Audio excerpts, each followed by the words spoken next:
Hi guys, I recently participated in the Try Jam, my first game jam ever, and I had a lot of fun.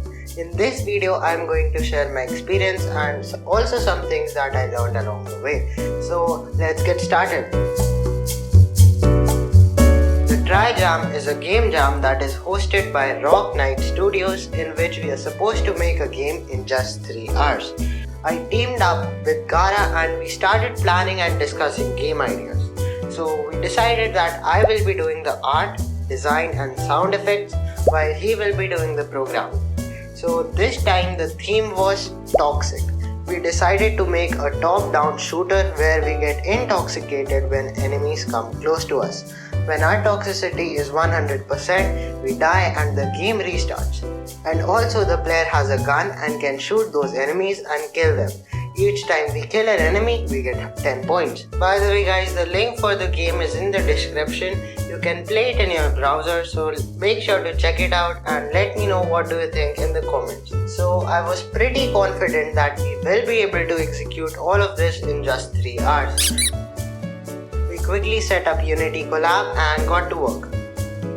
So first I started making art for the player. So for this game I wanted a cute little character with huge eyes, and after looking up some character designs and taking inspiration from them, I ended up with this and it looked exactly like I wanted. Now the player needed guns. So I brought this image of a pistol into Photoshop and lowered its opacity and drew over it, making sure it suits the art style of the game. They ended up looking just fine. Then I went ahead and made a ground sprite, put a floor texture on it and lowered its opacity. And done. Then I brought all this art into Unity. I rigged up the character, animated it using the Unity's animation system, which is my favorite feature in Unity. I made his eyes blink, hairs move a little bit, and now the character felt a lot more alive. Now for the camera movement, we used Unity Cinemachine package.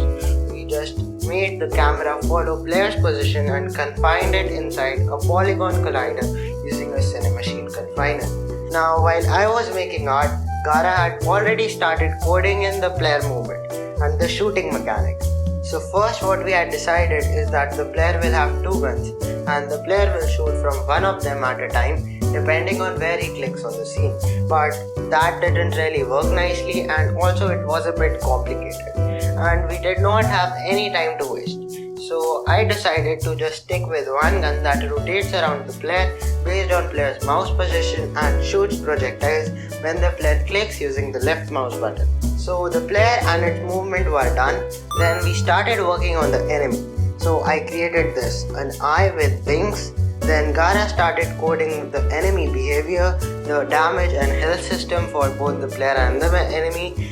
We also created this green toxication bar which displays the toxicity level of the player.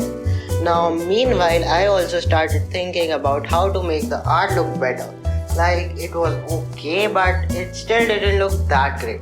Now 2 things that can easily make your games look 10 times better, especially during game jams when you have such a limited amount of time, are post-processing and lighting. So I started by importing the Universal Render Pipeline package from the Unity Asset Store and integrated it into my project. I started by adding a global light and lowering its intensity to a little more than 0. Then I added a yellow spotlight to the player. Now for adding post-processing, I created a global volume, then created a new profile, then added some blue, then a little bit of vignette and then some tone mapping.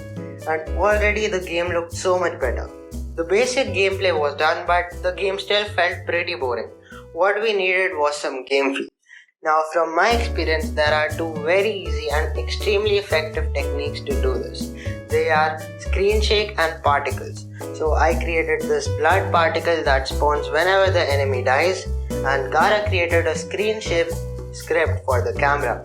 We triggered the screen shake when the player killed an enemy or shooted a bullet. Then there was just one bug in the game, that enemies would form a really large horde and players could not kill them. So to solve this problem, we created a power up.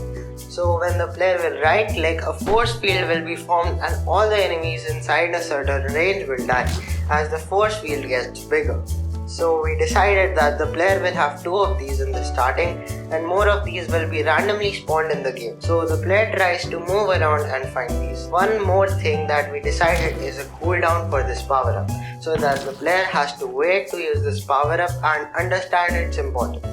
I think this mechanic was a really good addition to the game. The game was almost done. Last thing that was left was the start scene and the end scene. For the start scene, I created this dust particle that plays in the background and added a play button and an exit button. I also created animations for the buttons so that they feel a bit interactive. I also added the player sprite in the start scene, which I think looks pretty good. For the end scene, we have a text element to display our score, and a play again button and also a main menu button. Gara quickly coded the conditions for these buttons and our game was done. Now I have a little confession to make. We didn't really make this game in 3 hours, but we did make most of it in 3 hours. Anyways, I had a lot of fun doing this and I am looking forward to joining more and more game jams. Game jams are a really good way to come up with good game ideas and prototypes. So definitely participate in as many game jams as possible. That's it for this video guys. Bye. Make sure to hit the like button if you like the video and subscribe for more devlogs and game development tutorials.